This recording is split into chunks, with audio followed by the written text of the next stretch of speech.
तिरुपति लड्डू विवाद मामले में जगन रेड्डी को नोटिस दे सकती है पुलिस। पूर्व सीएम 28 सितंबर को करेंगे अनुष्ठान। 9 सदस्यों वाली एसआईटी ने जांच शुरू की। हिमाचल में मस्जिद विवाद के बीच सद्भावना रिटायर आईएएस यूनिवर्सिटी व कॉलेज के प्रोफेसर भी पहुंचे। राष्ट्रपति आपको बता दें राष्ट्रपिता की प्रतिमा तक निकाला मार्च। केंद्र सरकार ने स्टैंडिंग कमेटियों का किया गठन। केंद्र को कांग्रेस को 4 समितियों की मिली अध्यक्षता। राहुल गांधी डिफेंस कमेटी के मेंबर, कंगना आईटी समिति की सदस्य। पैरासीटामोल सहित 53 दवाएं क्वालिटी टेस्ट में फेल। इनमें विटामिन, शुगर और ब्लड प्रेशर के अलावा कुछ एंटीबायोटिक्स भी शामिल। जम्मू कश्मीर के 7 ठिकानों पर एनआईए की रेड। आपको बता दें रियासी में बस पर हुए आतंकी हमले से जुड़ा मामला। 9 तीर्थयात्रियों की हुई थी मौत। और देहरादून में प्रेस वार्ता में सीएम धामी का बड़ा ऐलान। कहा अगले साल सशक्त भू कानून लाएगी सरकार। 2017 के भूमि खरीद कानून की होगी समीक्षा। आप देख रहे हैं के न्यूज, खबरों का सारथी। नमस्कार, देश की बात के साथ मैं हूं मनोज मानस और अहम खबर से अब बुलेटिन की शुरुआत करते हैं। खबर दिल्ली से है, जहां परम धाम ट्रस्ट के प्रमुख राधे श्याम महाराज ने शुक्रवार को प्रेस क्लब ऑफ इंडिया के नई दिल्ली स्थित सभागार में प्रेस कॉन्फ्रेंस की। गीता रहस्य पर चर्चा करते हुए इसमें जीवन के सफलता के रहस्य समाहित है। उन्होंने कहा इसलिए गीता पढ़ने से अधिक समझने वाला ग्रंथ है।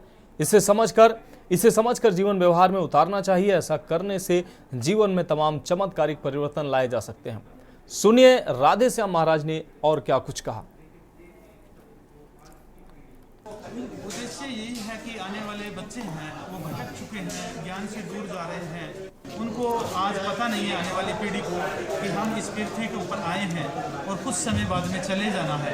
लेकिन मनुष्य ऐसे दौड़ता है जैसे कभी उसको मरना ही नहीं। इतनी प्लानिंग करता है लेकिन चलते चलते प्राण निकल जाते हैं। ये जो शरीर है एक मांस की पाइप है और इस मांस की पाइप के अंदर जो बोल रहा है, जो सुन रहा है, जो चल रहा है, खा रहा है, ये मृत्यु के बाद कहाँ चला जाता है, इसका मनुष्य को ज्ञान होना चाहिए। पहले हमारे बुजुर्ग बोलते थे जितनी चद्दर है उतने ही पैर पसारो, उतने ही पैर लंबे करो।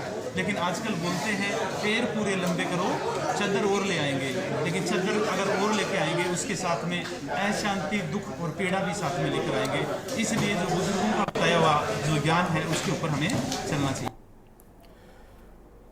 अब रुक करते हैं अगली अहम खबर का। बदलते मौसम में बारिश के चलते जहां एक ओर आम आदमी गर्मी से राहत महसूस कर रहा, वहीं दूसरी ओर बारिश होने से किसानों पर आफत टूट पड़ी है। अनाज मंडियों में सरकारी खरीद के लिए आई धान की फसल खरीद न शुरू होने से पिछले 1 सप्ताह से मंडियों में खुले आसमान के नीचे भीग रही है। शुक्रवार सुबह से हो रही बारिश के चलते अनाज मंडी जगाधारी में खुले में पड़ी धान की फसल पूरी तरह से पानी पानी हो गई।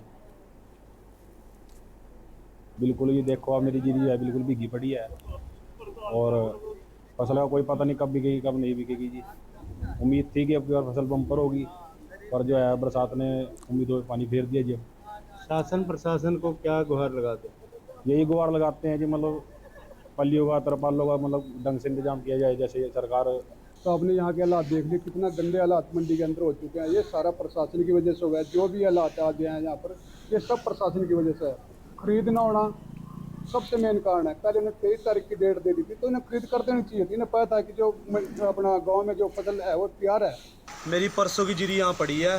परसों भी रात को बारिश हुई, सारी बही है और आज भी बस सुबह बोली थी। अब देखो फिर क्या हाल हो रहा है आपके सामने। अब भी इतनी जीरी बह गई, हमारा तो कुछ भी नहीं आया, जामने लगी पड़ी यहाँ। कितने क्विंटल जीरी है आपकी? कम से कम हमारी 4 किलो की जीरी है जी। ये अभी तक सरकार ने आपकी जीरी का मोल नहीं दिया ना? कुछ नहीं, परसों के यहाँ ऐसे ही है जी।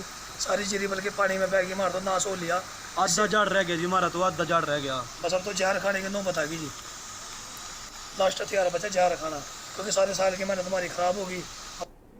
अब रुक करेंगे अगली अहम खबर का। जांजगीर चांपा से अगली खबर है, जहां जिला के मुख्य उप मुख्यालय चांपा में अग्रवाल सेवा समिति के बैनर तले इस बार भी नवरात्रि बहुत धूमधाम से मनाए जाने की तैयारियां हैं। इस बार भी होमात्मक सप्त चंडी महायज्ञ एवं दुर्गा पूजा महोत्सव का भव्य आयोजन किया जाएगा।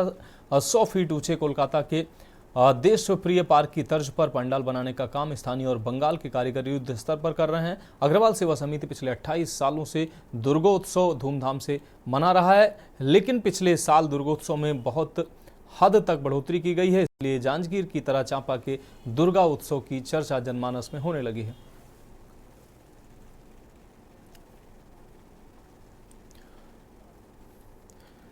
अब बढ़ेंगे अगली अहम खबर की ओर। खबर लातेहार से है, जहां भाजपा के झारखंड विधानसभा चुनाव प्रभारी केंद्रीय मंत्री शिवराज सिंह चौहान ने बैगा जनजातीय समुदाय के लोगों से मुलाकात की। इस दौरान उन्होंने बैगा भाई बहनों को सम्मानित करते हुए प्रणाम किया, साथ ही पारंपरिक वस्त्र भी भेंट किया। यही नहीं, जामा टोली व नेतरहाट में केंद्रीय मंत्री ने झारखंड का पारंपरिक भोजन किया। उन्होंने काफी चाव से भोजन करते हुए गोंदली चावल, मकई, घट्टा, भोपाल सलाद आदि ग्रहण किया।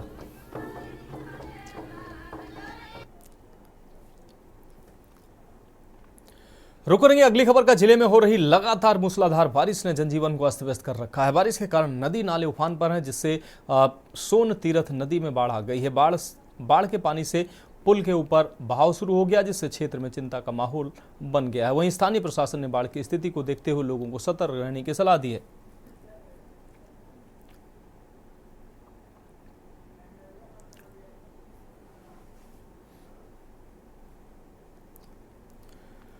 अब रुक करेंगे अगली अहम खबर का। आगरा में पुलिस ने एक बड़े साइबर फ्रॉड का पर्दाफाश करते हुए 6 साथीरों को गिरफ्तार किया। आरोपियों पर आपको बता दें, आरोप है कि वो लोगों को इंश्योरेंस पॉलिसी के रिन्यूअल के नाम पर ठगा करते थे। अब तक की जांच में यह खुलासा हुआ है कि गिरोह के करीब 4 से 5 करोड़ रुपए की ठगी की है गिरोह ने।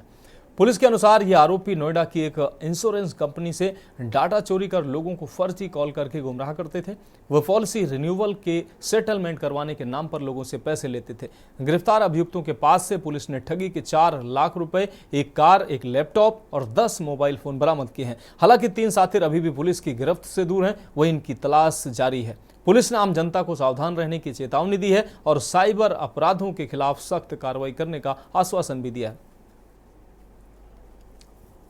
देखिए, कुछ समय पहले ऐसी शिकायतें मिली थी कि लोगों को अनजान नंबर से कॉल आती है और उन्हें सटीक जानकारी दी जाती है कि उनके किस खाते से कितना उन्होंने किस पॉलिसी में इन्वेस्ट किया है, और लोगों को कॉन्फिडेंस में लेके उन्हें आर्थिक रूप से क्षति पहुंचाई जाती है। इसी क्रम में जानकारी होने पर साइबर थाना पुलिस आगरा और एसओजी टीम ने एक कार्रवाई करके 6 लोगों को गिरफ्तार किया है, जिनके पास से कीपैड फ़ोन, स्मार्टफोन, लैपटॉप और 4 लाख नगद कैश बरामद किया गया है। पूछताछ में इन लोगों ने बताया है कि इन में से 3 लोगों ने, जो कि आगरा के रहने वाले हैं, एक व्यक्ति संभल का रहने वाला है, एक मेरठ और एक फिरोजाबाद का, 3 व्यक्ति जो मुख्यतः ये गिरोह चला रहे थे। इन लोगों ने नोएडा में एक इंश्योरेंस ब्रोकर कंपनी में काम किया है, जहाँ से इन लोगों को जो व्यक्ति हैं जिन्होंने इंश्योरेंस उसमें इन्वेस्ट किया उनका डेटा हासिल किया और फिर फर्जी नंबर लेकर उन्हें कॉन्फिडेंस में लेकर उनके साथ धोखाधड़ी की। अगली अहम खबर उत्तर प्रदेश के ग्रेटर नोएडा से है, जहां उत्तर प्रदेश के हर ग्रामीण घर तक नल कनेक्शन पहुंचाने वाला जल जीवन मिशन अब नई पीढ़ी को जल संरक्षण और जल प्रबंधन के लिए सचेत कर रहा है। शुक्रवार को इंटरनेशनल ट्रेड शो के तीसरे दिन जल जीवन मिशन का हर घर जल गांव मॉडल देखने के लिए स्कूली बच्चों को जल संरक्षण का मंत्र दिया गया। इस मौके पर बच्चों को जल संरक्षण कैसे और क्यों करें, इसके बारे में बताया गया। जल संरक्षण की सीख लेने के बाद बच्चों ने जल संरक्षण करने और अपने आसपास पहुंचाने की शपथ भी ली। इस दौरान स्कूली बच्चों ने पानी बचाओ के नारे भी लगाए। इस दौरान बच्चों ने हर घर जल गांव मॉडल के जरिए साझा की गई समझा कि किस तरह से बुंदेलखंड और बिंद के सूखे प्रभावित क्षेत्रों में नल कनेक्शन पहुंचाया गया है। इसके लिए किस प्रकार से दुनिया की उन्नत तकनीकों का इस्तेमाल किया गया है। आला की धुन सुन स्टॉल पर पहुंचे मंत्री कपिल देव अग्रवाल जल जीवन मिशन के हर घर जल गांव मॉडल को देखने शुक्रवार को राज्य सरकार में कौशल विकास मंत्री कपिल देव अग्रवाल भी वहां पहुंचे। स्टॉल के बाहर आला की धुन सुनते ही स्टॉल के भीतर आ गए। इस दौरान उन्होंने 2.26 करोड़ घरों तक इतने कम समय में नल कनेक्शन पहुंचाने की उपलब्धि को सराहा है। मंत्री ने जल जीवन मिशन के स्टॉल पर लगी टाइम वॉल को भी देखा। बुंदेलखंडी आला की धुन पर थिरकने लगे लोग। जल जीवन मिशन के स्टॉल पर बुंदेलखंडी आला की धुन सुनने के लिए शुक्रवार को बड़ी संख्या में भीड़ उमड़ी। इस दौरान लोगों ने आला सुनकर लोगों ने डांस भी किया। स्टॉल देखने आए स्कूली बच्चों को भी आला की प्रस्तुति बहुत ही पसंद आई। बच्चों ने आला कलाकारों के साथ सेल्फी भी ली।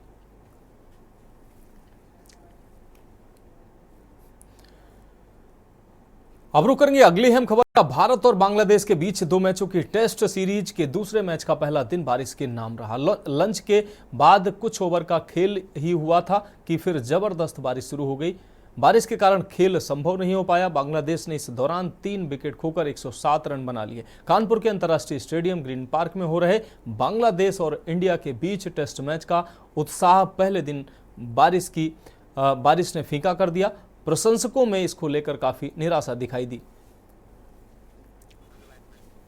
आप भी गोरखपुर से यहाँ क्या करने आए हैं? जी मैच देखने आए थे मैम। बारिश हो गई? बारिश हो गई, मजा किरकिरा हो गया। हम अपने सीनियर प्लेयर को देखने आए थे, जैसे रोहित शर्मा हुए, विराट कोहली, पंत हुए, केएल राहुल हुए, जडेजा, इन लोग का बैटिंग देखना चाहते थे, लेकिन बैटिंग तो देख नहीं पाए। लोग फील्डिंग कर लिए, फिर बारिश भी हो गया, मजा किरकिरा हो गया सर। उदास हो गए? जी मैम। अच्छा, एक यहाँ पर एक प्रशंसक है बांग्लादेशी का, उसको साथ हाथापाई हुई है, घटना हो गई है, तो क्या ऐसा होना चाहिए? जी नहीं होना चाहिए, ऐसा नहीं होना चाहिए। जो भी बांग्लादेश में अभी कुछ घटनाएं पहले हुआ था।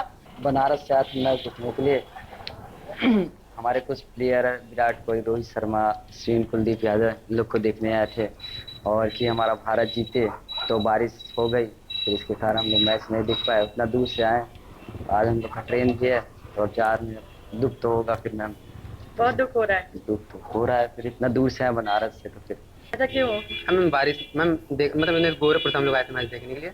इतने दूर से आए तो उम्मीद किए थे कि मैम पूरा मैच देखें हम, लेकिन बारिश की वजह से मैम पूरा मूड किसको देखना चाहते थे? मैम जैसे हमारे सारे प्लेयर्स हैं, जैसे हम मतलब फैन विराट कोहली और रोहित के हैं, तो उनको देखने के लिए आए थे, लेकिन उनका बैटिंग देखने आए थे हम लोग, लेकिन फील्डिंग में देखने उनको। फील्डिंग देखी? हाँ। मैच नहीं देख पाए? नहीं, मैच देखे हैं, पूरा मैच नहीं देख पाए।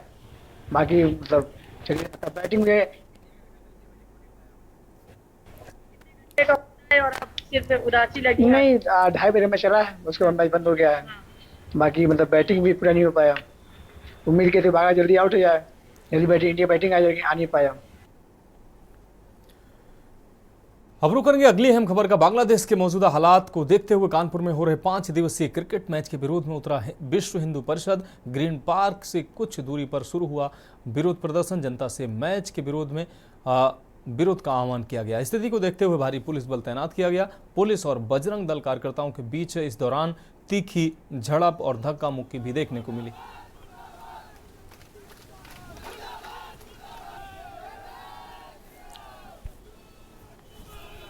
के ग्रीन पार्क में आज भारत और बांग्लादेश के बीच दूसरा टेस्ट मैच खेला जा रहा है। इसको लेकर हिंदूवादी संगठन और विश्व हिंदू परिषद बजरंग दल ने परेड चौराहे पर जो है प्रदर्शन चालू किया है। लोग लगातार विरोध कर रहे हैं। हमारे साथ बजरंग दल के पदाधिकारी, उनसे बातचीत करेंगे। क्या नाम है आपका? युवराज द्विवेदी नाम है, जिला मंत्री हूँ विश्व हिंदू परिषद बजरंग दल कानपुर उत्तर जिले से। किस लिए आप लोग विरोध कर रहे हैं, क्या मांगे हैं? अभी हाल ही में बांग्लादेश में एक ऐसी घटना घटित हुई जिसने पूरे विश्व को हिलाने का काम किया। वहां पर जिस तरीके से हिंदुओं की नृशंस हत्याएं की गई, और विषय क्या था, वहां तख्ता पलट की तैयारी थी और जिहाद के अंतर्गत वहां पर हिंदुओं शुरू कर दी। अभी हाल ही में गया में पहुंचे कुछ बांग्लादेशी हिंदू, और उन्होंने अपना नाम बताने से मना कर दिया। जब पिंड दान करने के लिए आए थे कि उन्होंने कहा अगर हमारी पहचान बता दी गई तो वहां पर हम जब वापस पहुंचेंगे तो हमें मार दिया जाएगा। और यहाँ पर एक मनोरंजन के स्तर पर भारत बांग्लादेश का मैच आयोजित किया जा रहा है, उसको लेकर के हिंदू समाज के अंदर आक्रोश है, जिसको देखते हुए आज विश्व हिंदू परिषद बजरंग दल के कार्यकर्ता यहाँ एकत्रित हुए हैं और यह समाज से आग्रह कर रहे हैं कि इस मैच का पूर्णतः बहिष्कार हो। क्या मांगे आप लोग, अब किस तरह से आगे विरोध करेंगे? हम लोग यहाँ से पवेलियन के लिए कूच करने वाले हैं और प्रशासन से यह आग्रह करेंगे कि इस तरीके के आयोजनों का तुरंत बहिष्कार हो और मनोरंजन प्राथमिकता नहीं है, हमारे लिए राष्ट्र सर्वोपरि, हमारे लिए धर्म सर्वोपरि है। देखिए, तो ये हमारे साथ बजरंग दल के पदाधिकारी थे जो मैच को लेकर काफी आक्रोशित हैं। इनका कहना है कि बांग्लादेश में जिस तरह से हिंदुओं के ऊपर अत्याचार हो रहा है, उसके कारण यहाँ पर मैच नहीं होना चाहिए था। ये लोग मैच का पूर्णतः बहिष्कार करेंगे। अभी इन्होंने बोला कि ये लोग ग्रीन पार्क तक कूच करेंगे और प्रशासन से आग्रह करेंगे कि इस मैच को रुकवाया जाए। कानपुर से कौस्तुभ मिश्रा, के न्यूज़ इंडिया। अब रुक करेंगे अगली अहम खबर की। कानपुर से अगली अहम खबर है, जहां एक ही दिन में 3 लूट की घटना को अंजाम देने वाले लुटेरे से पुलिस की देर रात हुई मुठभेड़। पुलिस की गोली से आरोपी घायल हुआ है। एक ही दिन में 3 जगह लूट की घटना को अंजाम देकर फरार चल रहे शातिर लुटेरे से देर रात गुजैनी थाना क्षेत्र में पुलिस से मुठभेड़ हुई, जिससे पुलिस ने लुटेरे के पैर में गोली मारकर घायल कर उसको गिरफ्तार कर लिया। कानपुर दक्षिण जोन में बीते 5 दिन पूर्व बाइक सवार एक लुटेरे ने बाबूपुरवा थाना, सेन थाना और फिर नौबस्ता थाने में एक के बाद एक 3 चैन लूट की घटनाओं को महज 1 घंटे के भीतर अंजाम देकर शहर में दहशत कायम कर दी थी, जिसके बाद पुलिस भी सक्रिय हुई और लूट की वारदात को खोलने में जुट गई। वहीं इस पूरी घटना का खुलासा करते हुए डीसीपी दक्षिण अंकिता शर्मा ने बताया कि आरोपी की गिरफ्तारी के लिए 10 टीमें अलग अलग बनाकर लगाई गईं, जिसके बाद पुलिस ने ऑपरेशन त्रिनेत्र में लगे शहर भर के चौराहों के कैमरों को ITMS कंट्रोल रूम में लगाकर 2 दिनों तक निगरानी की। तो पुलिस को पता चला कि चकेरी हाईवे से एक संदिग्ध पुलिस को नजर आया, जिसके बाद पुलिस जब गुजैनी थाना क्षेत्र में देर शाम गश्त कर रही थी, तभी ITMS ने पुलिस को संदिग्ध के बर्रा फतेहपुर की तरफ जाते देखे जाने की सूचना मिली, जिस पर पुलिस ने मौके पर पहुंचकर संदिग्ध को घेरा तो वो भागने लगा, मगर बारिश होने की वजह से आरोपी की मोटरसाइकिल फिसल गई और आरोपी ने पुलिस पर फायरिंग शुरू कर दी, जिस पर जवाबी कार्रवाई करते हुए पुलिस ने फायरिंग की और आरोपी के पैर में गोली लगने से आरोपी घायल हो गया।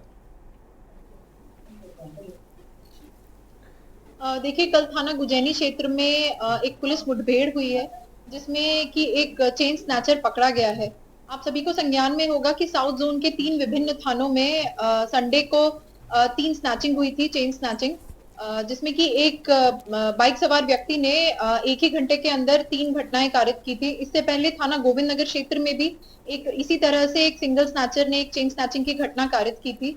इन घटनाओं को देखते हुए साउथ जोन के विभिन्न थानों से कई सारी टीमें लगातार भ्रमणशील थी और ITMS कंट्रोल रूम में बैठकर भी हमारी कई टीमें लगातार लाइव कैमरा मॉनिटरिंग कर रही थी। अब रुक करेंगे अगली अहम खबर का खबर लखनऊ से, जहां मुख्यमंत्री योगी आदित्यनाथ ने एक्स पर ट्वीट कर पौधा रोपण में कीर्तिमान स्थापित करने को भाजपा के बढ़े हुए जनाधार का प्रमाण बताया है। माता भूमिपुतो पृथ्व्या से ट्वीट कर उन्होंने इसकी शुरुआत की और कहा कि इस मंत्र को आत्मसात कर प्रदेशवासियों ने धरती माता के प्रति कृतज्ञ भाव से पीएम के मार्गदर्शन में पौधे रोपित करने का अद्वितीय कीर्तिमान स्थापित किया है। नरेंद्र मोदी के आह्वान पर एक पेड़ मां के नाम अभियान के प्रति लोगों की प्रतिबद्धता अपार जन समर्थन का प्रमाण है। इसके लिए सीएम ने नागरिकों, जनप्रतिनिधियों, सामाजिक संगठनों और कर्मचारियों को बधाई दी।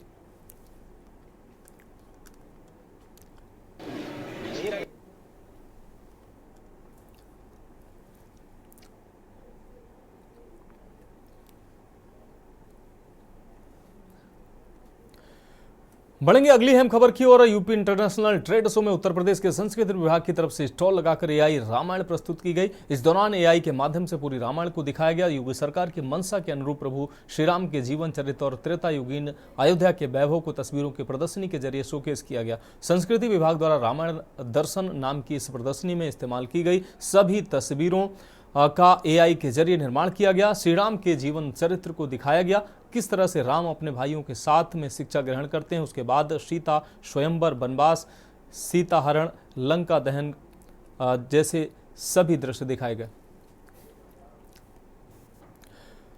तो खबरों में फिलहाल वक्त एक ब्रेक का, जल्द हाजिर होंगे। ब्रेक के बाद देश की बात में एक बार फिर से आपका स्वागत। अब रुक करेंगे अगली अहम खबर का। खबर अंबेडकर नगर से है, जहां बीते गुरुवार रात्रि करीब 9 बजे से अनवरत बारिश हो रही है। इस बारिश से किसानों में कहीं खुशी तो कहीं गम का माहौल देखने को मिल रहा है। हालांकि काफी समय से बारिश न होने की वजह से 75% किसानों को फायदा हुआ है, लेकिन वहीं 25% किसानों का नुकसान भी हुआ है। नुकसान इसलिए क्योंकि कुछ किसानों द्वारा अगेती धान की रोपाई की गई थी, जिससे फसल की बाल निकल आई थी। तेज हवा के चलते धान की फसल गिर गई है। इसके साथ गन्ने की फसल भी सिमट गई है। आपको बता दें कि जिले में गुरुवार की रात से लगातार बारिश हो रही है। बरसात से धान की फसल को जहां लाभ पहुंचा है, वहीं किसानों को भी संजीवनी मिली है। सब्जी खेती को बारिश छोड़कर बारिश से सबको लगभग लाभ है। तालाब गड्ढों में भी पानी भर गया। गुरुवार की रात से शुक्रवार की भोर से लगातार काले बादलों ने जमकर बरसात की है। जैसे जनपद में जो सामान्य बरसात होती है, मानसून की जो बारिश होती है, तो उसके सापेक्ष विगत 2 दिवसों के दिन छोड़ दिया जाए कल और आज का, तो लगभग 83% के करीब सामान्य वर्षा का इस वर्ष जो है माह जून से लेके 22-23 सितंबर तक प्राप्त हुआ था जनपद को वर्षा। तो औसत से हमारे यहाँ वर्षा थोड़ी कम थी। अपने जनपद में जो धान की फसल की स्थिति है, कुछ थोड़ा अगैती फसल को छोड़ दिया है, तो ज़्यादातर फसल जो है उस अवस्था में थी जहाँ पर कि यह पानी फायदेमंद उसके लिए सिद्ध होगा। कुछ स्थानों पे जहाँ की हवा रही है तो वहाँ फसल गिर गई होगी, तो वहाँ फसल को जरूर थोड़ा बहुत नुकसान की स्थिति रहेगी। जहाँ पे कि बालियाँ फूट आई थी, बालियां निकल आई थी, लेकिन ज़्यादातर क्षेत्रों में फसल अभी जो है कि बालियां नहीं फूटी हैं, तो खड़ी ही है फसल। फिर भी कृषि विभाग और राजस्व विभाग इसका स्थानीय स्तर पर व्यापक सर्वे करा रहा है। अब रुक करेंगे अगली अहम खबर का। फर्रुखाबाद जनपद के कायमगंज स्थित द किसान सहकारी चीनी मिल्स लिमिटेड स्थित सभागार में कड़ी सुरक्षा के बीच चीनी मिल प्रबंध समिति की चल रही चुनाव प्रक्रिया के तहत आज सुबह 10 बजे से शाम 5 बजे तक 214 प्रतिनिधियों के चुनाव हेतु संपन्न हुई नामांकन प्रक्रिया के दौरान 228 सदस्य मतदाताओं द्वारा नामांकन पत्रों की खरीद की गई, जिसमें से 212 सदस्य मतदाताओं द्वारा नामांकन पत्र भरकर निर्वाचन अधिकारी के यहाँ दाखिल किए गए। नामांकन प्रक्रिया के अपर जिलाधिकारी वित्त एवं राजस्व सुभाष चंद्र प्रजापति, अपर पुलिस अधीक्षक डॉक्टर संजय कुमार सिंह, एसडीएम न्यायिक गजराज सिंह, सीओ अरुण कुमार द्वारा चीनी मिल स्थित मतदान स्थल पर पहुंचकर स्थिति का जायजा लेकर संबंधित को आवश्यक दिशा निर्देश दिए। मतदान के दौरान फर्रुखाबाद के सांसद मुकेश राजपूत, अमृतपुर विधायक सुशील शाक, कायमगंज की विधायक डॉक्टर सुरभि गंगवार के पति डॉक्टर अजीत सिंह गंगवार, भाजपा जिलाध्यक्ष रूपेश गुप्ता द्वारा मतदान स्थल के निकट स्थित नवीन गार्डन गेस्ट हाउस पहुंचकर वहां पर मौजूद किसान मतदाता सदस्यों से जानकारी लेकर उत्साहवर्धन किया गया। वहीं के न्यूज के विशेष संवाददाता सतीश गुप्ता द्वारा नामांकन पत्रों के बारे में जानकारी ली गई। मुझे लगता है कि इसमें हमेशा प्रक्रिया रही, आज भी प्रक्रिया शांतिपूर्वक चल रही है। इसी तरह से आपने देखा बिल्कुल पीसफुल है और तो मुझे लगता है कि इसमें भी भारतीय जनता पार्टी के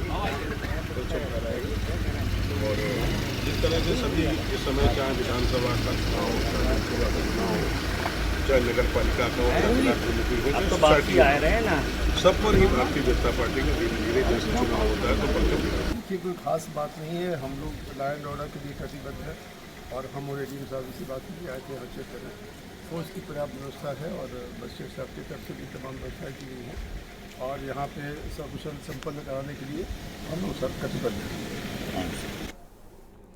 अब बढ़ेंगे अगली अहम खबर की ओर। लखनऊ में एसजीपीजीआई की महिला डॉक्टर रुचिका टंडन से हुई ठगी के मामले में गिरफ्तार सॉफ्टवेयर इंजीनियर भिखारियों के नाम पर खोले गए बैंक खातों का इस्तेमाल करते थे। ऐसे सैकड़ों खातों में करोड़ों की रकम इधर से उधर की जाती थी। ये खुलासा पुलिस की जांच में हुआ है। बीते कुछ समय पहले पीजीआई की महिला डॉक्टर रुचिका टंडन को डिजिटल अरेस्ट कर ठगों ने 2 करोड़ 81 लाख रुपए पार किए थे। साइबर क्राइम थाने में एफआईआर होने के बाद एसटीएफ और साइबर क्राइम थाने की टीम ने अब तक 16 लोगों को गिरफ्तार किया है, लेकिन गुरुवार को पुलिस ने सहारनपुर के रॉबिन कुमार और संभल के नितिन गुर्जर को गिरफ्तार किया। आरोपी ठगी के गिरोह में शामिल होकर उन खातों को खुलवाते थे जिनमें ठगी की रकम ट्रांसफर की जाती थी। पुलिस की जांच में ये सामने आया है कि कई भिखारियों के आईडी का इस्तेमाल कर उनके नाम पर खाते खुलवाए गए। कमिश्नरेट लखनऊ के साइबर क्राइम थाने पर अगस्त माह में एक एफआईआर दर्ज हुई थी जो कि डिजिटल अरेस्ट से संबंधित थी। इसमें एसजीपीजीआई की एक एसोसिएट प्रोफेसर द्वारा ये एफआईआर लिखवाई गई थी। इसमें करीब 3.25 करोड़ रुपए की ठगी की बात सामने आई थी। इस पूरी इन्वेस्टिगेशन के दौरान अभी तक 16 लोगों को गिरफ्तार करके जेल भेजा जा चुका है और कल इसमें 2 और सदस्यों की गिरफ्तारी हुई है जो कि इस गैंग से संबंधित थे। पहला व्यक्ति है रॉबिन कुमार जो कि पुत्र अनिल कुमार हैं, सहारनपुर के रहने वाले, और दूसरा नितिन गुर्जर जो पुत्र हैं रामकेश के, संभल के रहने वाले। इनके पास से 4 mobile phone, 10 ATM card, credit cards के अलावा अन्य सामग्री भी बरामद हुई है। बढ़ेंगे अगली खबर की ओर। गांधी जयंती के उपलक्ष्य में सफाई अभियान को लेकर सजग नगर निगम द्वारा 157 घंटे तक चलने वाला निरंतर स्वच्छता अभियान का शुभारंभ किया है, जिसे देर रात गांधी आश्रम से शुरू किया गया। यह अभियान तकरीबन 157 घंटे तक निरंतर जारी रहेगा। इस अभियान के तहत शहर भर के पार्क और मुख्य बाजार और सड़कों पर सफाई व्यवस्था को लेकर सफाई कर्मी मुस्तैदी से काम करते नजर आएंगे। इस पूरे अभियान को 2 अक्टूबर तक संचालित किया जाएगा। अभियान को लेकर प्रदेश सरकार भी पूरी तरह से सजग है, जो इसकी मॉनिटरिंग लखनऊ से कर रही है। लापरवाही करने वालों पर कार्रवाई और बेहतर काम करने वालों को पुरस्कृत भी किया जाएगा।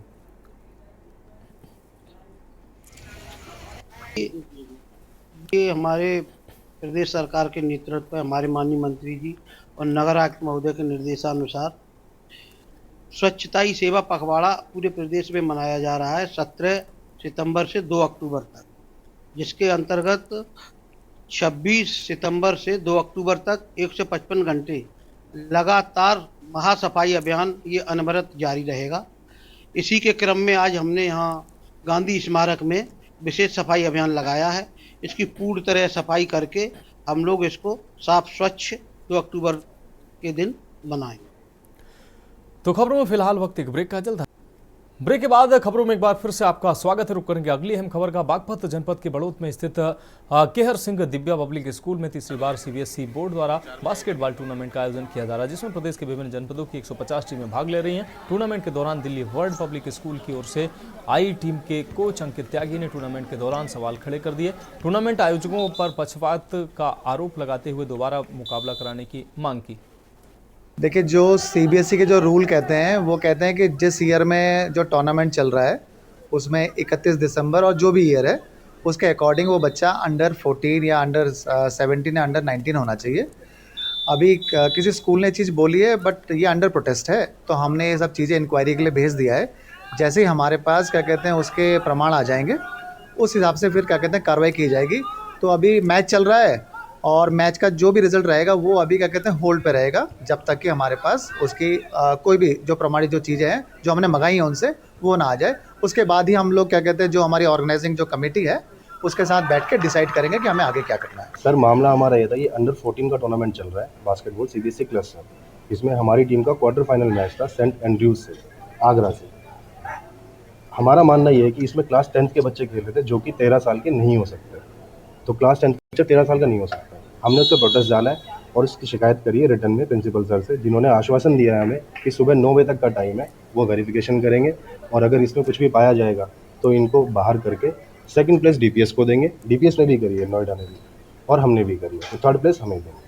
सर, ये सीबीएसई क्लस्टर 19 बास्केटबॉल टूर्नामेंट है और इसमें 3 जोन को जो है इंक्लूड किया गया है, जिसमें नोएडा रीजन भी है, इसमें देहरादून रीजन भी और आगरा रीजन को भी इसमें इंक्लूड किया गया है सीबीएसई के द्वारा।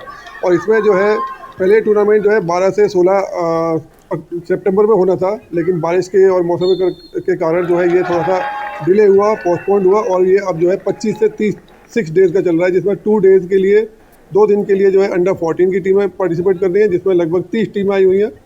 उसके बाद जो है 2 दिन बाद जो है मैच चलेंगे अंडर 17 एज ग्रुप के।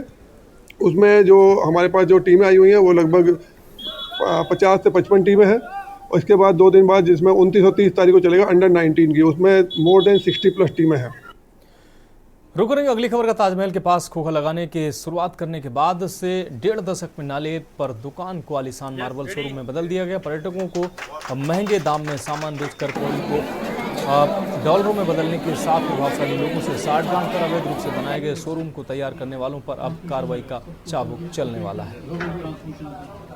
कि जो प्रकरण सामने आया है वो भी आप लोगों के माध्यम से ही आया है कि कोई एक शोरूम हाल ही में चालू किया है, पब्लिकली ओपन किया है और जब जानकारी ये प्राप्त हुई है कि उस पर वो अवैध रूप से बनाया गया था, क्योंकि वो ताजमहल के 300 मीटर की करीब जो रेगुलेटेड एरिया है, प्लस इसके अलावा वो ताजमहल का जो 500 मीटर का क्षेत्र है, माननीय सर्वोच्च न्यायालय का जो आदेश है कि नो कंस्ट्रक्शन जोन 500 मीटर का एरिया होगा, वो दोनों ही प्रावधान इस केस में लागू। नहीं, ये तो मैं आपको बता ही रहा हूँ कि ताजमहल के पास या लाल किले के पास या फतेहपुर सीकरी के पास माननीय सर्वोच्च न्यायालय के आदेशों की धज्जियां खुलेआम डॉक्टर राजकुमार पटेल द्वारा उड़ाई जा रही हैं।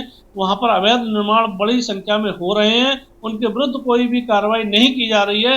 इससे निश्चित रूप से ये सिद्ध हो रहा है कि राजकुमार पटेल जी किस प्रकार से यहाँ पर जनता को लूटने में लगे हुए हैं, लोगों को लूटने में लगे हुए हैं। और उस पे यहाँ तक कि मेरे संज्ञान में आया है जो ताजमहल, फतेहपुर सीकरी, लाल किले की जो टिकट है उन पे भी बड़ा घोटाला हो रहा है। अगली खबर कानपुर से, जहां विपरीत मौसम के बावजूद क्रिकेट प्रेमियों का शहर के ग्रीन पार्क स्टेडियम में शुरू हुए भारत बांग्लादेश के मैच बीच होने वाले टेस्ट मैच को देखने के लिए उत्साह दिखाई दिया। मैच 9:30 बजे शुरू होना था, लेकिन स्टेडियम के आसपास और जुड़ने वाले विभिन्न मार्गों पर सुबह 6 बजे से दर्शकों की आवाजाही शुरू हो गई। शहर सहित दूसरे जिलों से मैच देखने पहुंचने वालों में खिलाड़ियों को न सिर्फ मैदान बल्कि बाहर ही एक झलक पाने की उत्सुकता रही। इसलिए गैर जिलों से पहुंचने वाले तमाम क्रिकेटरों क्रिकेट के शौकीन रेलवे व बस स्टेशन से उतरकर पहले होटल लैंडमार्क का रुख करते दिखे। क्रिकेट प्रेमियों में स्कूली विद्यार्थियों की काफ़ी तादाद रही। वहीं निर्धारित स्थानों तक बसों से पहुंचकर स्टेडियम तक सफ़र पैदल पूरा करते रहे। स्टेडियम के बाहर क्रिकेट प्रशंसक यहां घूम रहे कलाकारों से गालों पर तिरंगा बनवा रहे थे। देखिए, मैं एडीसीपी सेंट्रल, मुझे जो है चारों तरफ की गेट की व्यवस्था, बाहर की व्यवस्था, आउटर कॉर्डन दिया गया है। हमारे तरफ से काफ़ी लगभग एक कंपनी पीएससी इधर लगी हुई है हर गेट पर, और आरएफ फोर्स भी लगाया गया है, और हर गेट पे पर्याप्त महिला पुलिस बल और जितने हमारे जवान लगे हुए हैं, सारी व्यवस्था, और पार्किंग की व्यवस्था अच्छी की गई है। गाड़ियां पार्क की जा रही हैं, जिस गेट से पास है उसको एंट्री की दी जा रही है। बहुत ही व्यवस्थित रूप से व्यवस्था चल रही है और बहुत अच्छी व्यवस्था है, और सब लोगों का स्वागत है। कानपुर नगर के लोगों का आए और मैच का लोग आनंद लें। आज हम लोग को इतनी बड़ी अपॉर्चुनिटी मिली है कि ग्रीन पार्क स्टेडियम में हम लोग को इंडिया वर्सेस बांग्लादेश का टेस्ट मैच देखने को मिला है। आज तक मैंने सिर्फ टीवी में मैचेस देखे, लेकिन पहली बार स्कूल की तरफ से हम लोग को इतनी बड़ी अपॉर्चुनिटी मिली है कि हम लोग आज लाइव मैच देखेंगे यहाँ पे, and I am really grateful to come here. बहुत बहुत शुक्रिया अदा है स्कूल का और उस ऑर्गेनाइजेशन का जो हम लोग को यहाँ तक लेके आई है। Thank you so much. किस खिलाड़ी को चेस करेंगे आप? रोहित शर्मा प्रोबेबली। कानपुर के ग्रीन पार्क में भारत और बांग्लादेश के बीच आज दूसरा टेस्ट मैच खेला जा रहा है। इस वक्त के न्यूज की टीम ग्रीन पार्क के बाहर मौजूद है। तस्वीरों में आपको दिखाना चाहेंगे कि आप देख सकते हैं दर्शकों का हुजूम किस तरीके से। मैच को लेकर दर्शकों में काफी उत्साह है, क्योंकि कानपुर के ग्रीन पार्क को 3 साल बाद मैच मिला है, इसलिए कानपुर वासियों में मैच को लेकर काफी उत्साह है। हमारे साथ कुछ दर्शक हैं, उनसे बातचीत करने की कोशिश करेंगे। भैया, क्या नाम है आपका? अभिषेक जी, किसको सपोर्ट कर रहे हैं? क्या आप मैच किस तरीके से देख रहे हैं? मैच देखना है, हम लोग कोचिंग से आपने देखना है, और हम लोग सबको इंडिया को सपोर्ट कर रहे हैं। कौन फेवरेट प्लेयर आप? हैं? विराट कोहली और हार्दिक पांड्या। क्या लग रहा है कि कितना स्कोरिंग जाएगी, कौन अच्छा प्रदर्शन करेगा? ये करेगा इंडिया, मतलब ये विराट ही करेगा। देखिए, विराट कोहली के फैंस यहाँ पर मौजूद है। हमारे साथ कुछ और लोग भी हैं, उनसे बातचीत करेंगे। क्या नाम भैया आपका? सर, मेरा नाम अरमान यादव है। ये इस बार हम लोगों के लिए दिवाली 1 महीने पहले ही आ गई है। ये कानपुर के उत्सव की तरह है। अब हम लोग बस ये चाहते हैं कि 5 दिन मैच चले। 5 दिन तक जाएगा तो हम लोगों को रोज देखने आएंगे, हम लोग बहुत मजा आएगा। कानपुर में मैच हो रहा है और कुलदीप यादव कानपुर से, उनके प्रदर्शन को आप किस तरह से देख रहे हैं? हम चाह तो सब यही लोग, मतलब सब लोग यही चाह रहे हैं कि आज उनको यहाँ पे मौका मिले। उनका होम ग्राउंड है और हम लोगों को भी एक उनको प्रोत्साहित करने का एक मौका मिलेगा, चीयर करने का एक मौका मिलेगा। किस तरह से आप अपनी टीम को चीयर करेंगे अंदर जाके? हम लोग काफी लोग आए हैं कोचिंग से, सारे जितना हमारा पूरा ग्रुप था, हम लोग सब लोग आए हैं उनको चीयर अप करने के लिए। इसके अलावा हम लोगों के पास फ्लैग्स हैं और जितने भी मतलब विशल वगैरह हैं वो सब हैं। ऑटोग्राफ के भी हम लोग रहेंगे लालच में कि शायद एक ऑटोग्राफ भी मिल जाए। देखिए, दर्शकों का कहना है कि प्लेयर से ऑटोग्राफ के लालच में रहेंगे। प्लेयर ये लोग चाहते हैं कि ऑटोग्राफ मिल जाए। हमारे साथ कुछ लड़कियां भी, उनसे बातचीत करेंगे। क्या नाम है आपका? यशी। यशी जी, आप मैच देखने हैं, किस तरीके से देख रही हैं आज टेस्ट मैच?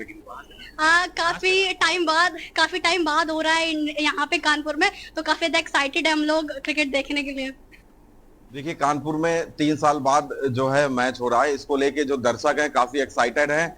एंट्री चालू, किस तरह से दर्शकों में उत्साह है। विराट कोहली को ये अपना भगवान मानते हैं। इनका कहना है कि ये सिर्फ विराट कोहली को देखने जा रहे हैं, इनको टीम के हारने जीतने से मतलब नहीं है, ये सिर्फ विराट कोहली को देखने जा रहे हैं। कानपुर से कौस्तुभ मिश्रा, के न्यूज इंडिया। रुक रही है अगली खबर का। वृंदावन में कृष्ण गोपाल मंदिर क्षेत्र में साधु बनकर रह रहा था। खबर मथुरा के वृंदावन से है, जहां महाराष्ट्र पुलिस ने स्थानीय पुलिस के सहयोग से करोड़ों रुपए गबन करने वाले को गिरफ्तार कर अपने साथ ले गई। आपको बता दें, एसपी सिटी अरविंद कुमार ने बताया कि आरोपी बबन सिंधे के खिलाफ बीड सहित धाराशिव जिले में भी केस दर्ज थे। क्राइम ब्रांच पुलिस आई थी, उनके और वृंदावन के ज्वाइंट ऑपरेशन में शिवाजी नगर थाना का मुकदमा था 360। उसमें एक अपराधी थे बबन विश्वनाथ, उनको ज्वाइंट ऑपरेशन में पुलिस ने गिरफ्तार किया था। उनको थाना में दाखिल करके जो बीड क्राइम ब्रांच की जो पुलिस थी, उनके द्वारा माननीय न्यायालय से ट्रांजिट रिमांड लेकर के उनको महाराष्ट्र ले जाया गया है। बाकी विस्तृत जानकारी जो है वो बताएंगे कि इसमें वो था गबन का कितना था, लेकिन जो मुकदमा संख्या में जिन्होंने उसको दाखिल कराया है वो प्रथम दृष्टया वो गबन का ही है। 420, 406, 409 का अपराध है। विस्तृत जानकारी जो है वो महाराष्ट्र पुलिस। रुक रही अगली खबर का। टीपी नगर थाना क्षेत्र के नई बस्ती में बाइक सवार 3 बदमाशों ने एक कलेक्शन एजेंट से 4.5 लाख रुपए लूट लिए हैं। घटना के समय इंस्पेक्टर मौके पर मौजूद थे, लेकिन बदमाशों ने उनकी उपस्थिति की परवाह किए बिना लूटपाट की वारदात को अंजाम दिया। इसमें ये टीपी नगर क्षेत्र की एक घटना है, जिसमें कि आज दोपहर करीब 2:30 बजे के करीब ये एक युवक ई रिक्शा में जा रहा था। इनसे एक थैला छीना गया और इसमें इनके करीब 4.5 लाख रुपए थे, जो कि एक बाइक पर 3 लोग सवार थे वो लेकर गए हैं। यहाँ पुलिस आई है और मौके पर जांच पड़ताल की जा रही है। जो युवक है उनसे भी बातचीत की जा रही है और आसपास के सीसीटीवी कैमरा और अन्य लोगों से जानकारी कर जो भी तथ्य सामने आ रहे हैं उसके ऊपर आगे कार्रवाई की जा रही है। सर कितनी की लूट की गई है, क्या बताया? जिसमें 4,55,000 रुपये बताए गए हैं इनकी तरफ से, जो कि लूटना बताए गए हैं, और इसमें जानकारी की जा रही है और कार्रवाई कर शीघ्र खुलासा किया जाएगा। इसमें खुलासे के लिए 3 टीमें लगी हैं अभी और शीघ्र ही इस घटना का अनावरण कर रुक करेंगे अगली अहम खबर का। कानपुर से चौबेपुर थाना क्षेत्र के भवानीपुर क्रॉसिंग के निकट एक तेज रफ्तार बस और लोडर के बीच आमने सामने टक्कर हो गई। इस दुर्घटना में लोडर चालक की उपचार के दौरान मौत हो गई, जबकि लोडर में सवार 2 अन्य युवक गंभीर रूप से घायल हो गए।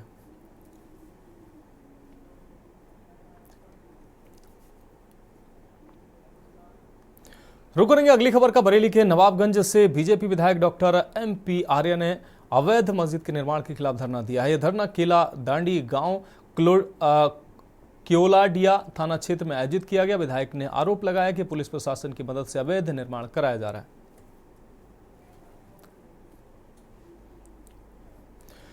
रुक करेंगे अगली खबर का। खबर लखनऊ से, जहां इटौंजा इलाके में मिला अर्धनग्न अवस्था में महिला का शव। कई दिनों से पुराना शव खेत में पड़ा मिला है। शरीर पर नहीं थे कपड़े। जानवरों के लिए चारा काटते वक्त खेत में दिखाई दिया शव। सूचना पाकर मौके पर पहुंचे पुलिस अफसर मौके पर फॉरेंसिक की फील्ड यूनिट को भी बुलाया गया।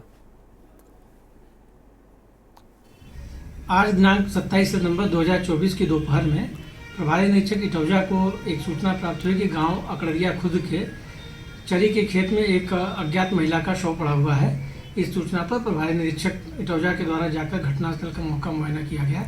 साथ ही घटना के संबंध में उच्चाधिकारीगण को अवगत कराया गया। जो सूचना प्राप्ति के बाद उच्चाधिकारीगण के द्वारा जाकर भी घटनास्थल का मौका मुआयना किया गया। मृतका के शरीर पर जो चोटें हैं उनका सूक्ष्म निरीक्षण कराया जा रहा है। साथ ही फील्ड यूनिट की टीम को बुला करके जो भौतिक प्रदर्शन है वो एकत्र किए जा रहे हैं। जो शव है ये कुछ दिन पुराना प्रतीत हो रहा है। शव का जो पंचायतनामा आदि की कार्रवाई करते हुए मोर्चरी इसको भिजवाया जा रहा है।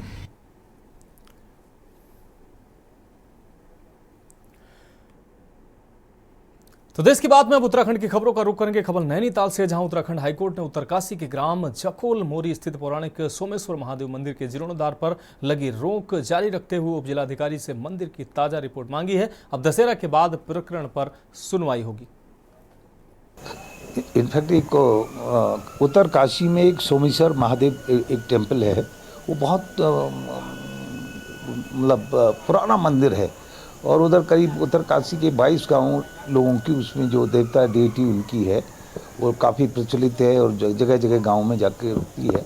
तो उसमें ये हुआ कि एक बीच में एक खबर चली, अखबारों में भी छपी और ये नहीं जो सतपाल महाराज ने उसकी इंक्वायरी भी करवाई। तो ये हुआ था कि हंस फाउंडेशन उसको रिनोवेट कर रहा है। रिनोवेट का मतलब एक नए ढंग से बनाना चाह रहा था।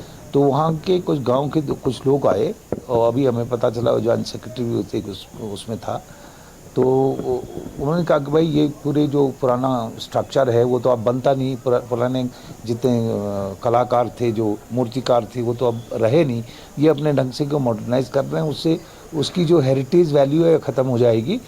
तो ये करके हमने एक रिट फाइल की कि ज़बरदस्ती कुछ लोग NGO से मिलके अपने व्यक्तिगत स्वार्थ के लिए भी उसका कैरेक्टर बदलना चाहते हैं। तो उसमें कोर्ट ने उसको भाई तब तक नहीं बनेगा स्टे कर दिया और स्टेट से कहा था कि आप उसको देखो भालो कि कौन सही है कौन गलत है। रुक रही अगली खबर का। विवेकानंद पर्वतीय कृषि अनुसंधान संस्थान अल्मोड़ा ने किसान मेला का आयोजन किया है। आपको बता दें, हवाल बाग में आयोजित किसान मेले में जिले के दूर दराज से ग्रामीण और काश्तकार पहुंचे, जहां वैज्ञानिकों ने काश्तकारों को उन्नत बीजों और लेटेस्ट तकनीकी पर जानकारी दी।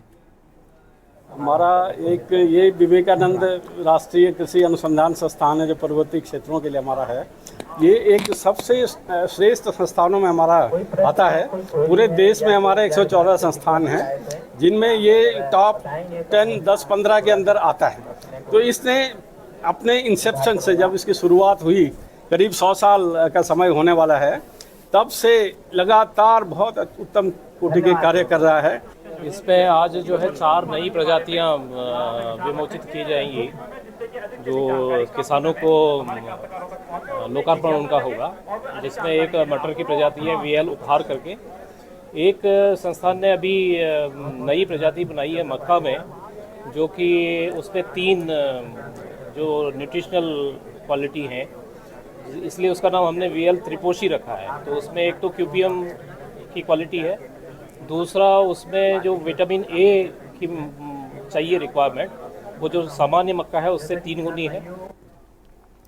उत्तराखंड के पुलिस महानिदेशक अभिनव कुमार ने आज अल्मोड़ा का दौरा किया। उन्होंने कुमाऊं मंडल के अल्मोड़ा, बागेश्वर, पिथौरागढ़ और चंपावत जिलों में अपराधों की समीक्षा करते हुए संबंधित पुलिस कप्तानों को आवश्यक दिशा निर्देश दिए। डीजीपी ने अल्मोड़ा पुलिस लाइन का निरीक्षण किया और वहां चल रहे निर्माण कार्यों का जायजा भी लिया। आज अल्मोड़ा और बागेश्वर जनपद की पहले मैंने अपराध की स्थिति की समीक्षा की और वहाँ के दोनों जनपदों के जो पुलिस कर्मचारी थे उनके साथ एक सम्मेलन भी किया, जहाँ उनकी समस्याओं के बारे में जानकारी ली और कुछ इंडिविजुअल जो लोगों ने अपनी समस्याएं बताई थी तो उनका शीघ्र निस्तारण करने का भी उनको आश्वासन दिया।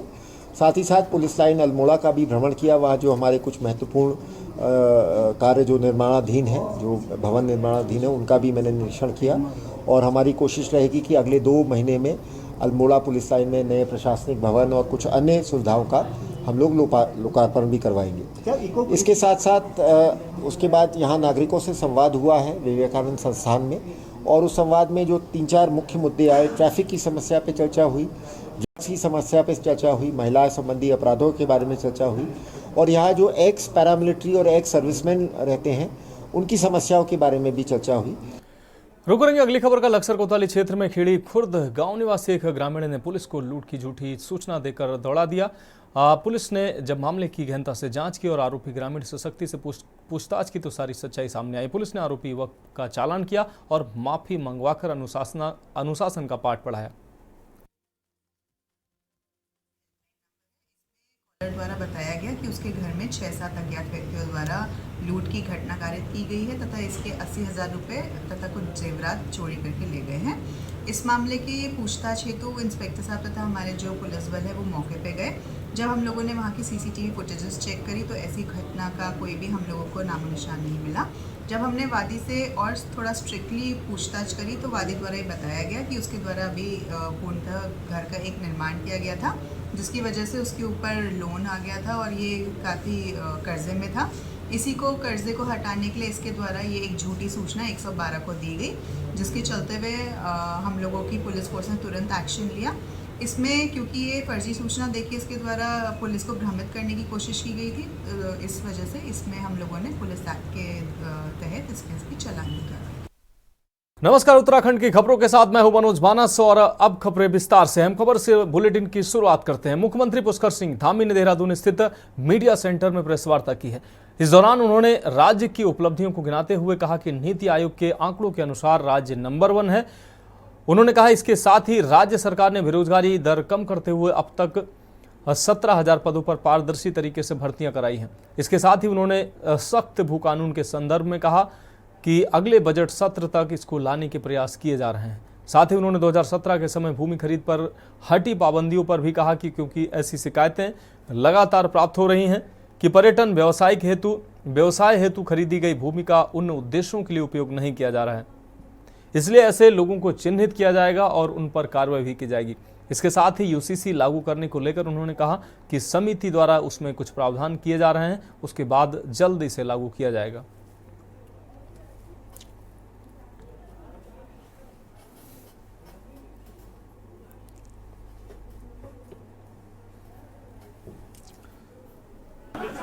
देखिए, ऐसा है कि ये बहुत ही आपने ऐसा प्रश्न पूछा। हम लोगों ने ये 9 नवंबर उसकी सीमा तय की हुई थी, लेकिन अभी हमारे जो इस पर काम करने वाले लोग हैं, श्री शत्रुघ्न सिंह जी कमेटी के अध्यक्ष हैं, उसमें बहुत सारे अधिकारीगण हैं और UCC कमेटी के श्री मनु गौड़ जी, श्री सुरेखा जी और हमारे अन्य सदस्य भी, सभी लोग इसके लिए प्रयासरत हैं और सरकारी जो टीम लगी हुई है उनके साथ वह भी लगी है। प्रयास होगा कि जल्दी से जल्दी, वैसे तो 9 नवंबर नहीं, संशय की बात नहीं है, ये है कि वो इतने प्रावधान उसमें करने पड़ रहे हैं और ये कमेटी के, वैसे तो हमने पहले उन्होंने हमको कहा था कि हम 9 नवंबर तक कर देंगे। अभी ताज़ा अपडेट, चूँकि दोबारा एक हमारी अभी इसके लिए समीक्षा बैठक हर महीने हो रही है, तो इस महीने की बैठक अभी अक्टूबर माह के प्रथम सप्ताह में होगी, तो उसके बाद स्थिति क्लियर होगी। यह भी संज्ञान में आया है कि 2017 में जो इस कानून में जो बदलाव किए गए थे उसके जो परिणाम हैं वह भी बहुत सकारात्मक नहीं आए। जो पहले क्या था कि शासन स्तर पर उसकी अनुमति दी जाती थी, वो अनुमति जिलाधिकारियों को दे दी गई और उस जिला जो 12.5 एकड़ जो इसकी अधिकतम सीमा थी वो खत्म कर दी गई थी। ऐसे जो प्रावधान हैं इनकी भी समीक्षा करेंगे। अब रुक करेंगे अगली खबर का। राजधानी देहरादून में 9वें देहरादून इंटरनेशनल फिल्म फेस्टिवल का आगाज हो गया है। 27 से 29 सितंबर को Silver City Rajpur Road Tula's Institute में इसका आयोजन होने जा रहा है। पिछले वर्षों की तरह इस वर्ष भी कई फिल्मी सितारों, फिल्म डायरेक्टर, सिंगर आदि से उत्तराखंड के लोग रूबरू होंगे। 3 दिनों में लगभग 80 से अधिक short film, documentary, music album आदि का प्रदर्शन किया जा रहा है। इसके साथ ही इस कार्यक्रम में टैलेंट हंट भी रखा गया है, जिसमें करीब 200 प्रतिभागी प्रतिभाग करेंगे। साथ ही देश भर के डायरेक्टर्स समेत बॉलीवुड एक्टर्स भी इसमें मौजूद रहेंगे। वहीं इस फिल्म फेस्टिवल में विभिन्न कंपनियों की ओर से स्टॉल भी लगाए गए हैं। देश के जाने माने मसाला ब्रांड गोल्डी मसाले ने गिफ्ट पार्टनर की इस आयोजन में अपनी महत्वपूर्ण भूमिका निभाई है। अभी जो मैं यहाँ देहरादून इंटरनेशनल फिल्म फेस्टिवल 2024 में आई हूँ, क्योंकि यहाँ पर मेरी बनाई, वैसे तो मैंने काफ़ी सारी डायरेक्ट की है, बट एक मेरी डायरेक्ट की हुई शॉर्ट फिल्म है माँ पीड़ा की तरंगे, वो नॉमिनेट हुई है। तो 29 को वो स्क्रीनिंग होने वाली है उसकी 1 बजे के आसपास। तो उसके लिए मैं यहाँ पे देहरादून में आई हुई हूँ और उसमें बेसिकली मैंने पेरेंट्स और बच्चों के जो रिलेशनशिप्स होते हैं उनके ऊपर बनाया है। इसका मोटो ये है कि हम ये दिखाना चाहते हैं कि जैसे माँ बाप बच्चों को उंगली पकड़ के चलना सिखाते हैं, पर उन्हीं माँ बाप को बड़े होने के बाद, उन्हीं माँ बाप को जब आपकी ज़रूरत होती है तो आप उन्हें उतना सपोर्ट नहीं करते। तो इसी मोटिव को लेके मैंने ये बनाई है। तो उसी की स्क्रीनिंग के लिए मैं आई हुई हूँ यहाँ पर। और साथ ही मेरी एक वेब सीरीज़ भी मिशन कंप्लीट है, जो कि डायरेक्टेड बाय शिवा दादू है, जो अभी 2-3 दिन में हमारी OTT पर हंगामा या MX प्लेयर इन दोनों पर हमारी रिलीज़ होने वाली है। तो वो भी आप बहुत जल्दी OTT पर देखेंगे, जिसमें मैंने लीड रोल किया है। मैं एक कॉर्पोरेट एग्जीक्यूटिव रहा हूँ, टर्न्ड एक्टर। ये मेरी 4th या 5वीं फिल्म होगी। मैं एक एड मॉडल भी हूँ, प्रमोशन एक्टिविटीज़ में भी हूँ नए वेंचर्स के लिए, और मूवीज़ में एज एंड मैन मिलता है। तो अभी जैसे मैं धुआं में काम कर रहा हूँ, काफ़ी की रोल है इसमें, और ये आज के नौजवानों के बेसिस पे बना हुआ है कि वो बोलते कुछ हैं, करते कुछ है, दिमाग में कुछ चल रहा है, जो करते हैं वो समझते हैं कि यही ट्रेंड है, यही फ्यूचर है। तो उसकी एक छोटा सा गाइडलाइन, एक गाइडेंस है ये मूवी उन लोगों के लिए, पेरेंट्स के लिए और नौजवानों के लिए भी, कि कैसे ये मार्गदर्शन करता है एक्चुअली। तो मेरे ख्याल से आप लोगों को, सारे लोगों से मेरी प्रार्थना है, मेरी गुजारिश है कि इस पिक्चर को देखें। ये संडे को 29 4 बजे। मैं film industry, TV, radio, theatre से पिछले 30 साल से जुड़ा हुआ हूँ और मैंने लगभग 100 बॉलीवुड के प्रोजेक्ट्स किए हैं, जिसमें बॉलीवुड की फिल्में, एल्बम्स और शॉर्ट फिल्म्स और सीरियल्स किए हैं। अभी मैं इस फेस्टिवल में आया हूँ। मैं पिछले 5 साल से इस फेस्टिवल में पार्टिसिपेट करता हूँ। मेरी हर साल एक फ़िल्म आती है। एक बार फ्रेंड रिक्वेस्ट आई थी जिसको इंटरनेशनल अवार्ड मिला था। अभी लास्ट ईयर मेरे को इंटरनेशनल फिल्म फेस्टिवल में बेस्ट एक्टर कानून अंधा नहीं होता में मिला था। तो इस तरह से काफ़ी हस्तक्षेप रहा है। ये हमारा 9th Dehradun international film festival 27 से 29 सिल्वर सिटी और तुलाज में होने जा रहा है, जिसमें हमारे मुंबई से डायरेक्टर, एक्टर, प्रोड्यूसर्स आ रहे हैं, जिसमें राजेश शर्मा जी, पंकज बेरी जी, के रहना जी, दीपक केजरीवाल जी और भी बहुत बड़े कलाकार यहाँ पे हमारे साथ ज्वाइन कर रहे हैं, आदिल हुसैन जी, और जहाँ पे वो अपनी फिल्म्स के बारे में बातचीत करेंगे पब्लिक के साथ, और एंट्री इसकी बिल्कुल फ्री है। आप आइए और फिल्म्स को एंजॉय कीजिए। राजधानी देहरादून में फिर इंटरनेशनल फिल्म फेस्टिवल बनाया जा रहा है। इस बार ये 9वां फिल्म फेस्टिवल मनाया जा रहा है। इसमें उत्तराखंड के युवा को एक अच्छा प्लेटफॉर्म मिलेगा, जिसमें वे अपनी प्रतिभा को निखार सकेंगे। इसके साथ ही बॉलीवुड के तमाम एक्टर्स, देश भर के डायरेक्टर भी इसमें मौजूद रहेंगे। इसके खास कार्यक्रम जिसमें टैलेंट हंट है, उसमें 200 प्रतिभागी प्रतिभाग करेंगे। उम्मीद है कि इस फिल्म फेस्टिवल से कुछ बेहतर निकल कर आएगा, जिससे उत्तराखंड के युवा जो इसमें रुचि रखते हैं उनको भी कहीं ना कहीं इससे एक मार्गदर्शन मिलेगा और कहीं ना कहीं उनका रुझान और इसमें बेहतर हो सकेगा। मैं शुभम कोटनाला अपने कैमरा जर्नलिस्ट लेक अहमद के साथ के न्यूज़ इंडिया के लिए देहरादून से। अब रुक करेंगे अगली अहम खबर का। आपको बता दें देहरादून से ये अहम खबर जहां हिंदू संगठन का जोरदार प्रदर्शन देखने को मिला है। घंटाघर पर हिंदू संगठन से जुड़े लोगों का प्रदर्शन देखने को मिला है। प्रेम प्रसंग के मामले को लेकर हुआ था विवाद, जहां दो पक्ष रेलवे स्टेशन पर आए थे आमने सामने। मामले में पुलिस ने विकास वर्मा को गिरफ्तार किया था। वहीं नाराज हिंदू संगठनों ने विरोध प्रदर्शन शुरू किया। मौके पर भारी पुलिस बल मौजूद है।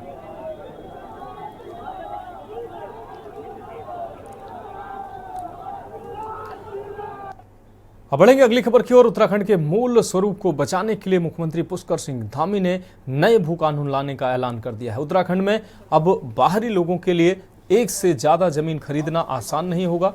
साथ ही प्रदेश में जमीन खरीदने के लिए कानून का उल्लंघन जिन लोगों ने किया है उनके खिलाफ कार्रवाई की जाएगी और उनकी जमीन सरकार में निहित की जाएगी। उत्तराखंड के मुख्यमंत्री पुष्कर सिंह धामी ने एक प्रेस कॉन्फ्रेंस की। मुख्यमंत्री ने बताया कि लंबे समय से प्रदेश में भू कानून की मांग चली आ रही है, जिस पर सरकार लगातार काम कर रही है। मुख्यमंत्री धामी ने कहा कि प्रदेश के बाहर के लोग उत्तराखंड में नगर निकाय की सीमा से बाहर 250 वर्ग मीटर जमीन खरीद सकते हैं, लेकिन ये देखा गया है कि कई लोगों ने इस कानून का उल्लंघन भी किया है, जिनके खिलाफ सरकार अब कार्रवाई करने जा रही है। ऐसे लोगों की जमीन सरकार में निहित की जाएगी। मुख्यमंत्री पुष्कर सिंह धामी ने बताया कि उत्तराखंड का स्वरूप बिगाड़ने नहीं दिया जाएगा। राज्य में निवेश करने के लिए जो लोग आना चाहते हैं उन्हें किसी तरह की कोई परेशानी नहीं होगी, लेकिन ऐसे लोग जो भूमाफियाओं या राज्य के बाहर से आकर जमीनों की खरीद फरोख्त कर रहे हैं उनके खिलाफ बड़ी कार्रवाई की जाएगी। प्रदेश में अगर बड़े पैमाने पर राजस्व विभाग और प्रशासन के द्वारा ऐसे लोगों पर कार्रवाई की जाती है तो बड़े पैमाने पर सरकार के पास जमीन का लैंड बैंक बनेगा। सारे हमारे पक्षों से वार्ता करने के बाद सभी जो हमने फैसले भी लिए हैं, चुनौतीपूर्ण मामले हमारी सरकार भू कानून है, मूल निवास है, जो ऐसे मुद्दे हैं, इन सभी मुद्दों को लेकर हम हमेशा से संवेदनशील रहे हैं। हम संवेदनशील हैं और अगले बजट सत्र में हम उत्तराखंड की जो भौगोलिक परिस्थितियों के अनुरूप इस पर चूँकि पहले से एक कमेटी बनी हुई है, कमेटी काम कर रही है, प्रारूप बनाने के लिए कमेटी का गठन भी किया हुआ है, मुख्य सचिव की अध्यक्षता में उसमें काम चल रहा है और इसके अनुरूप एक वृहद भू कानून लाने के लिए हम प्रयासरत हैं कि हम इसमें एक भू कानून लाएंगे। और जिस प्रकार मार्च 2021 से अब तक लंबे समय से चले आ रहे अनेक मामले ऐसे थे और जिन मामलों पर फैसले नहीं हो पा रहे थे, उन सभी मामलों पर हमने फैसले भी लिए हैं। चुनौतीपूर्ण मामले रहे हों उनका भी निस्तारण किया है, हमारी ही सरकार ने किया है। उसी प्रकार में आप सबके माध्यम से देवभूमि उत्तराखंड की जनता को ये विश्वास दिलाना चाहता हूँ जो उत्तराखंड में है और देश दुनिया के किसी भी कोने में हम इस भू कानून के मुद्दे को, इसका भी समाधान हमारी ही सरकार करेगी, इसमें कोई संशय नहीं है। हमारे मन में किसी प्रकार का कोई संदेह भी नहीं है। हम सबकी भावनाओं के अनुरूप, सबकी संभावनाओं के अनुरूप सारे हमारे पक्षों से वार्ता करने के बाद सभी जो विशेषज्ञ हैं अनेक विषयों के, उन सब का परामर्श लेकर हम इस पर भी काम करेंगे और इस पर भी निर्णय लेंगे। तो खबरों में वक्त एक और ब्रेक का, जल्द हाजिर होंगे। ब्रेक के बाद एक बार फिर से खबरों में आपका स्वागत है। रुक कर देंगे अगली खबर का। नैनीताल के तल्लीताल क्षेत्र में झील में उतराता 100 मिलने से हड़कंप मच गया। सूचना पर मौके पर पहुंची पुलिस ने नाव चालक व स्थानीय लोगों की मदद से 100 को झील से बाहर निकालकर मृतक की तलाशी आपको बता दें मृतक की तलाशी ली। मृतक के पास से किसी तरह के कोई दस्तावेज या मोबाइल न मिलने से 100 की शिनाख्त नहीं हो पाई। एसओ तल्लीताल रमेश बोरा ने बताया कि फिलहाल 100 की शिनाख्त कराई जा रही है। 100 की शिनाख्त करने के बाद पोस्टमार्टम की कार्रवाई की जाएगी। प्राप्त जानकारी के अनुसार नैनीताल के तल्लीताल में राहगीरों को अधेड़ का शव नैनी झील में उतराता दिखा था। कुछ समय पहले ये डांट में झील में एक डेड बॉडी मिली है, इसको बाहर निकाला गया है और अभी तक इसकी पहचान नहीं हो पाई है। अपने ज़िले के और संबंधित ज़िले के आसपास के ज़िलों में हम सूचना करवा रहे हैं, कहीं से कोई गुमशुदगी हो तो उसकी हम जानकारी कर रहे हैं और स्थानीय स्तर पर भी हम लोगों से पूछताछ करके इस व्यक्ति का पता लगाने के प्रयास कर रहे हैं। अब पहचान करा रहे हैं, प्रयास कर रहे हैं, फिर उसके बाद अग्रिम कार्रवाई की जाएगी। अब रुक करेंगे अगली खबर का। रुड़की के थाना पिरान कलियर क्षेत्र में कंपनी में काम करने वाले श्रमिक की मौत हो गई। सूचना मिलने के बाद मौके पर पहुंची पुलिस ने शव को कब्जे में लेकर पंचनामे की कार्रवाई के बाद पोस्टमार्टम के लिए भेज दिया। इसी के साथ पुलिस ने मृतक के परिजनों को मामले की जानकारी दी और मामले की छानबीन में जुट गई। वहीं कंपनी में काम करने वाले अन्य श्रमिकों का आरोप है कि इस कंपनी में काम करने वाले किसी भी श्रमिक को अगर चोट लगती है तो उसे अपनी जेब से पैसे खर्च कर इलाज कराना पड़ता है। इसी के साथ उनका आरोप यह भी है कि इतना बड़ा हादसा होने के बाद उस जगह से कैमरे भी हटा दिए गए और घटना की जगह से ब्लड भी साफ कर दिया गया। उन्होंने सीधा आरोप कंपनी के सुपरवाइजर और अन्य लोगों पर लगाया। वहीं उन्होंने कंपनी द्वारा मृतक के परिजनों को मुआवजा देने की भी बात कही। सर मैं वहीं पे काम कर रहा था उस सत्यम के साथ में, तो मैं 1 मिनट के लिए बस उसके दौर से गया था और इतने में मैंने वापसी में आके देखा उसने मेरा नाम लिया, पुकारा मुझे कि दीपक मुझे बचा ले और निकाल ले। मैं उसके पास पहुंचा तो वो फंसा हुआ था उसमें।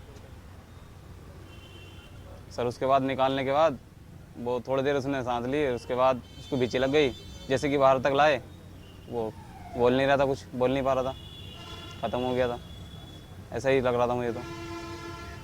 बस फिर उसके बाद HR आए, HR ने कहा कि गाड़ी में डालो, हॉस्पिटल लेके चल रहे हैं। दो तीन जगह दिखाया था, फिर उसके बाद यहाँ पे लिया है सरकारी हॉस्पिटल में क्या एडमिट करो। बस फिर उसके बाद कुछ नहीं बोल रहे थे वो पोस्टमार्टम के लिए। मैंने उनसे ये कह दिया कि घर के आएंगे वो बताएंगे। सर ये पूरा मामला ये है, पहली बात तो इस कंपनी में ये बात है, B Mark India Limited Dhanauri, इसमें सबसे पहली बात तो है किसी अगर हेल्पर के या वर्कर के चोट लग जाती है तो वो अपने पास ही पैसा खर्च करता है। और वहाँ पे इसके साथ ऐसा हादसा हुआ, मेरे साल भर इस कंपनी में हो चुका है, मेरे साथ भी हुआ था। आज क्या हुआ है? आज ये हुआ है सर, इसके साथ हादसा हुआ रात ये मशीन में। और ये कैमरे भी थे वहाँ पे लगे हुए, कैमरा भी वहाँ पर कुछ नहीं है, मैं जाकर देख के आया था। और जी ना जी वहाँ जो ब्लड था वो कुछ नहीं है। इसमें कंपनी का ही कुछ ना कुछ जोल है जो ये कैमरे पे हमने सभी सबूत इन्होंने मिटा चुके। आपको कैसे जानकारी मिली कि इनके साथ हादसा हुआ है? सर मैं रूम पे था, मेरे को इन्हें फ़ोन करा दीपक ने, ऐसा इसके साथ ये कांड हो गया, जल्दी आ जा। जी तो क्या मानते हैं कि किसी दूसरे कर्मचारी के द्वारा कोई लापरवाही जी कोई हादसा है? जी जो उस लाइन पे काम कर रहे थे बंदे वे भी कुछ नहीं बता रहे और ना ही सुपरवाइजर बता रहा कुछ, ना प्लांट हेड बता रहा कुछ, कोई कुछ नहीं बता रहा। 3 बंदे और थे उस लाइन पे। तो खबरों में फिलहाल अभी के लिए मेरे साथ इतना ही, मुझे दीजिए।